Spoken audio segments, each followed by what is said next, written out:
Reporting live with the market update on Market Street. What's poppin', people? It's Dante walking down Market Street, and we have the market update displayed on the wall here.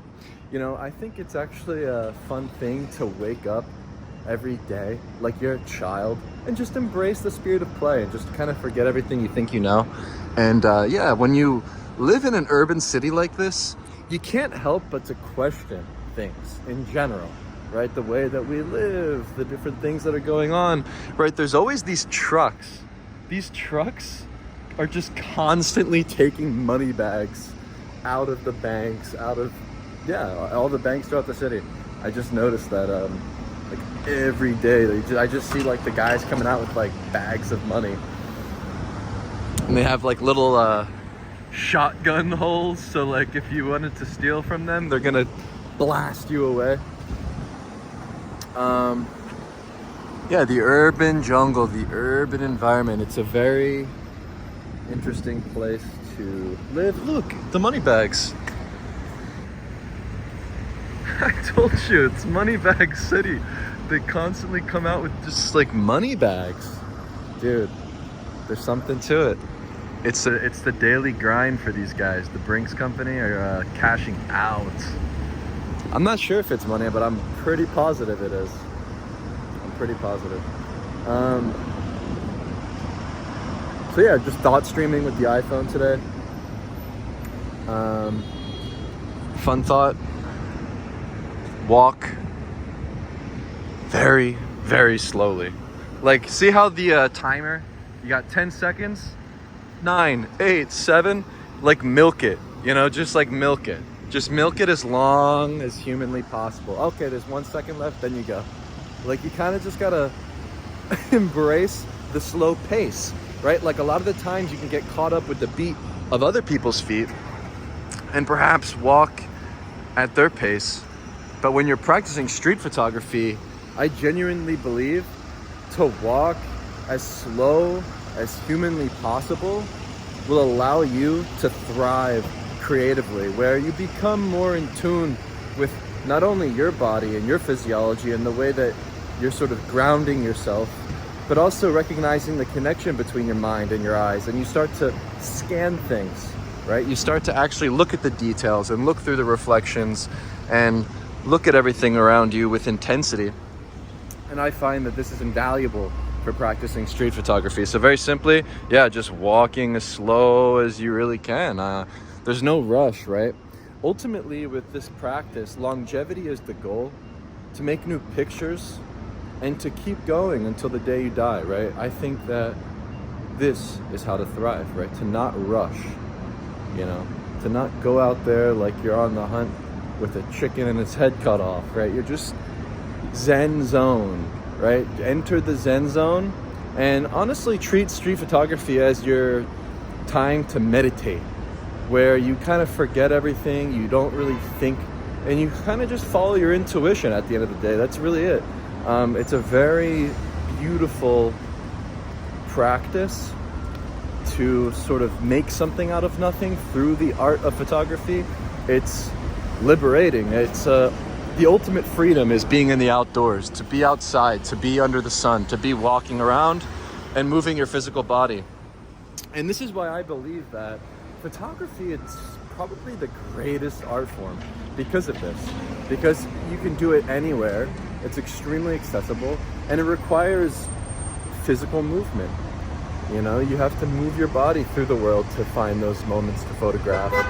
And I believe that everything is photographable. So to open your mind to the infinite possibilities and to not limit yourself or pigeonhole yourself to a school of thought, whether it's any trends you see on the internet, etc. You want to actually push with, you know, there's no limits, right? There's no rules, there's no limits, and you want to push what a photograph can be, right? You know, would a child go out? The sun. Would a child go out into the world with his camera, thinking in the back of his head of photographs of Alex Webb, Bruce Gilden, Gary Winogrand, Walker Evans? No. You gotta forget everything about the history of photography, forget everything about the traditional ways of doing things, and actually transcend and go beyond what has been done in the past. So I feel like there's unlimited possibilities actually, and if you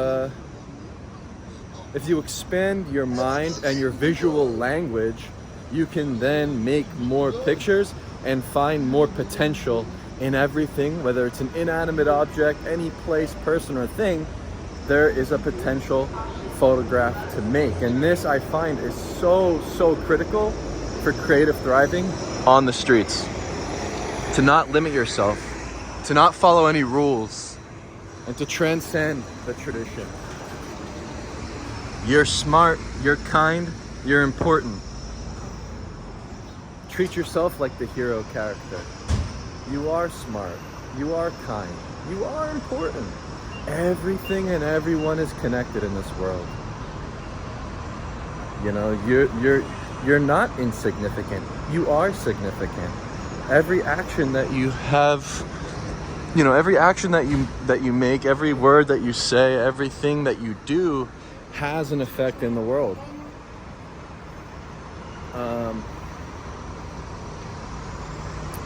And to treat your photographs as your children. You know, I was thinking yesterday, what is the ultimate goal in life, right? What is the purpose of all this kind of stuff? You know, I think that we're biologically wired to want to reproduce. And perhaps the goal of an artist is to give birth to art, to give birth to new creations, to innovate and to push the envelope, right? And to move forward with new creations each day. And for me now, I'm trying to just increase my strength, whether I'm lifting weights in the gym, walking, eat more meat. Yeah, just increase my power and my strength basically. And I think everything else kind of falls into place. Last night I had some beef liver. I only had beef liver one time previously, but now that I've been on the carnivore diet for a year, I'm much more in tune with the meat and eating it every day and stuff like that. Look, it tasted fine. It tasted just like any other beef. I was kind of nervous at first because I didn't ever really eat it. So, well, it's really good. It's actually not bad at all. Just add salt, garlic powder, I guess I put on there, I think. Yeah, it was actually delicious. Beef liver. And yeah, I actually think that the carnivore diet, you know, what it is just allows you to sort of cut out all the superfluous things in life. And you kind of like, you know, you kind of become like this ascetic monk, basically, where you fast all day, one meal at night, but you don't limit the consumption, right? Eat as much meat as you can every night. Like what is the maximum amount of meat that you can eat? What did I eat in Italy? I'm trying to think. When I was in Rome, I think I had like 3.5 pounds or something. That was like the most I could get. I'm trying to see how much I can eat. I'm actually craving ground beef, and I think that the good thing about ground beef, you can eat less, but you feel so full from it. And the greatest thing about eating beef is the next day you're so satiated that you actually can fast, right? Every day is Ramadan. Just wait until the sun sets and eat then. Truly. It's the solution that works for me. I mean, I'm just preaching what works for me. I think that you should try it. I think that you'll maybe become stronger and healthier. Sun exposure is critical. Being indoors in these buildings is not good for us.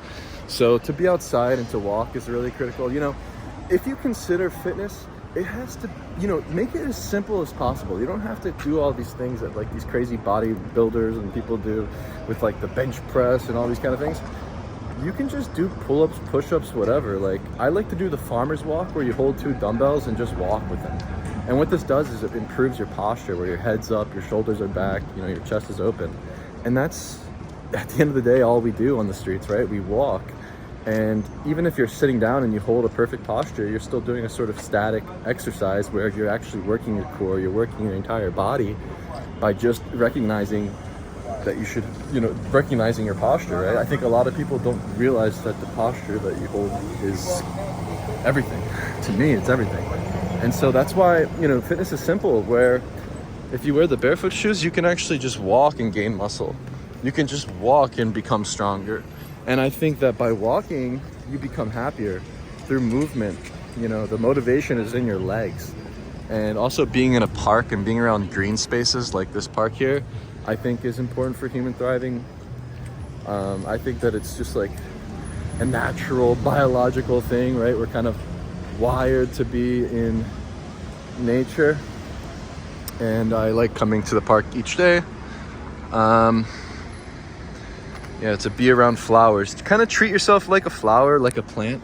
Like, as much as we are like monkeys, we are also like plants. We need water, we need sunlight, we need you know, that hydration each day.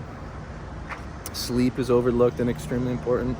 And I believe when you wait till the end of the day to eat beef, it's almost like a sleep aid where you become extremely tired and you get some good sleep in, where yeah, you maybe actually sleep for the 10 hours, you know, just treat yourself like an old man, you know, 9 p.m. Just get in bed then. Just fall asleep at you know, as early as possible, basically, and you know, wake up as early as possible too. I mean, why not? Just try to get the 10 hours. And for me, when I eat beef, right, for this past year, and I sleep deep, I have such vivid dreams, right? I enter the metaphysical quite often, and my dreams are memorable, where I could actually remember them, which is amazing, right? I don't know, maybe there's something about the meat and the way that it I don't know, affects your dreams, perhaps. I have like lots of primal dreams of like, and like, I don't know, I like mammoths and dragons and all sorts of shit. Like, it's pretty fun to sleep. I actually look forward to sleeping every night. Like, you know, there's nothing to do at night. Like, the nightlife in Philadelphia is apparently like the greatest thing, right? You go to the bar, you go to the club, dance around. It's not for me, right? If you like that, so be it. But I think that actually drinking alcohol, smoking, drugs, and all this kind of stuff, it's a distraction. And to me, at this point, when I see alcohol consumption, smoking consumption, whatever, it just signifies to me that you hate life, because, you know, you can get drunk off life and feel that same feeling just naturally through the movement of your body. And, you know, with all these kind of things now, we try to seek some sort of external stimuli. I think that the ultimate external stimuli is actually just in the great outdoors, moving around in the world.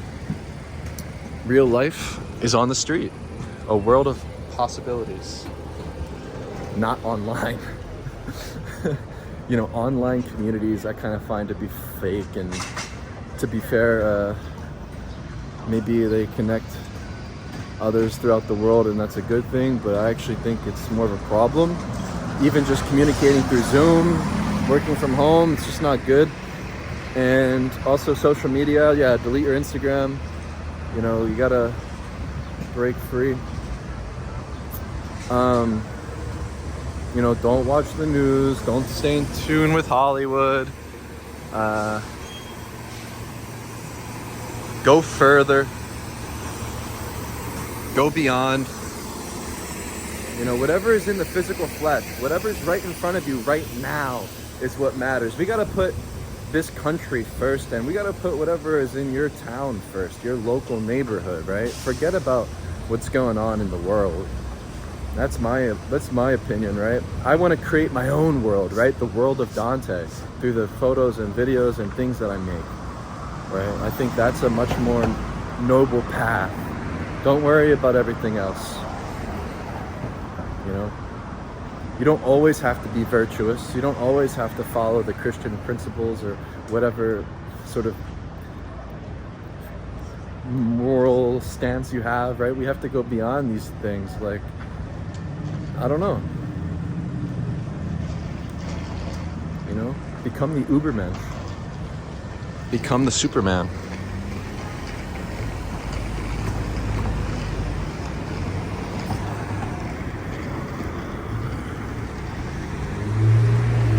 Follow Jesus. Generally, right? He's like the one role model I can think of that's worth following.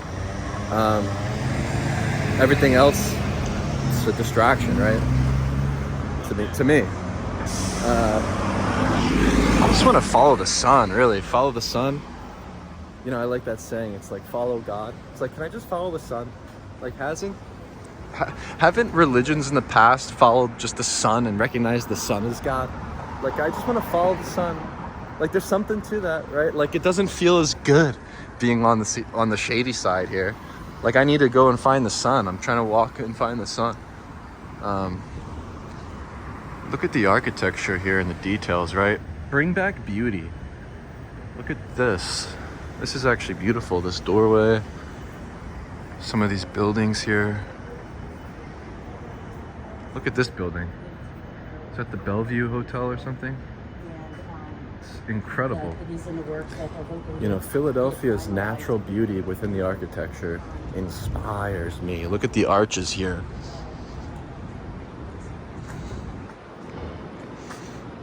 All roads lead to Rome, right? Rome never fell. It just trickled over here. We have some classical architecture in some places. I'm not too keen with architecture. I don't really know what these different styles are. I'm not gonna lie to you. I just know that it's beautiful. And I know that we have a little, a mini Pantheon on Broad Street. And Broad Street, it actually has some of the most beautiful architecture in Philadelphia. Highly suggest going there. But yeah, maybe I should study the architecture more and get to know more about my city, and yeah, just maybe study that. That'd be maybe useful. Go to the library or something. But yeah, I think that you can only go so far with knowledge, right? To return to the naive state, right? It's actually you know, it's naive to be optimistic, right? It's easier to be nihilistic. You can look around you and see all the tragedy in the world, but to actually be optimistic, I find, is a much more virtuous path to take, where, yeah, becoming naive and returning to that state is, it's nice for creativity, I think, where everything's carte blanche, every day is anew.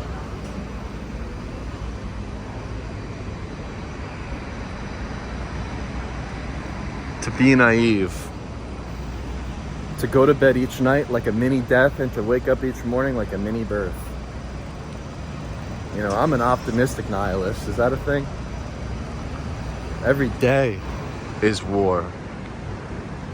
Every day is a spiritual war for your mind, you know? I think that there's lots of temptations in the world generally, and to sort of subtract all the superfluous and to be laser focused, you enter this sort of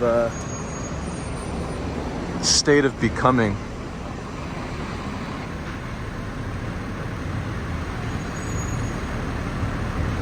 You know, there's no enemies in the world. We're all brothers and sisters cut from the same cloth. That's what I believe.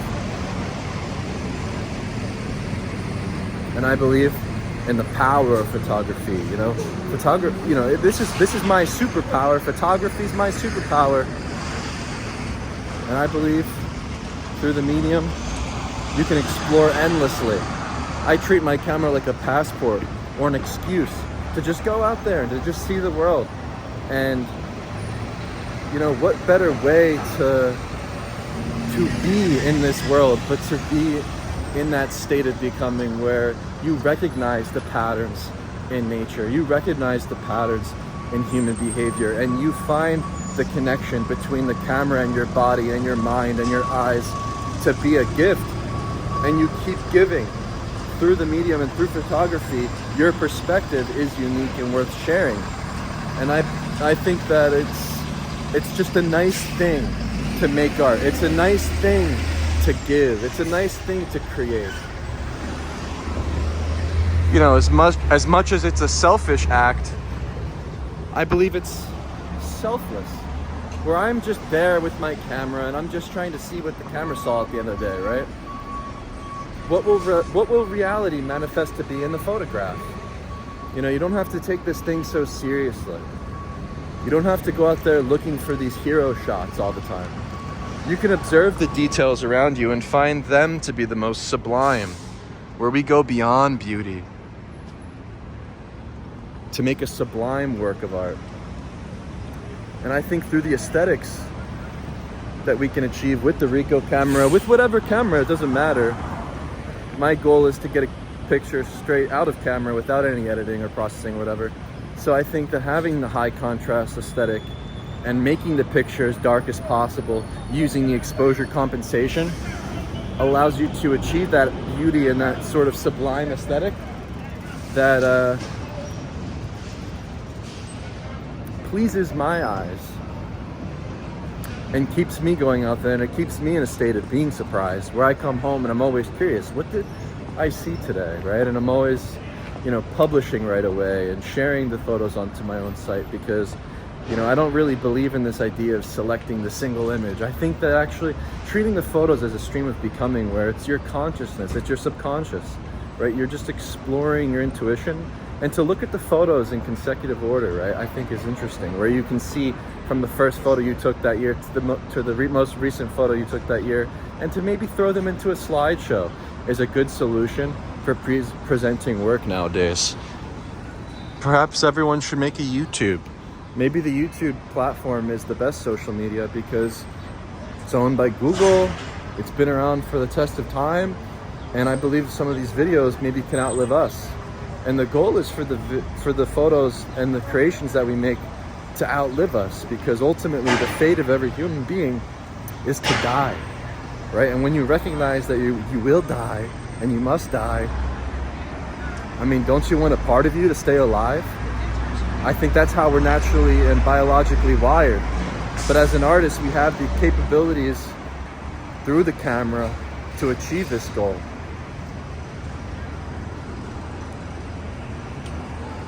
And then perhaps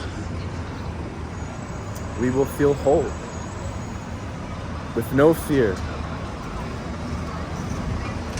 Conquer each day. Motivation is in your legs.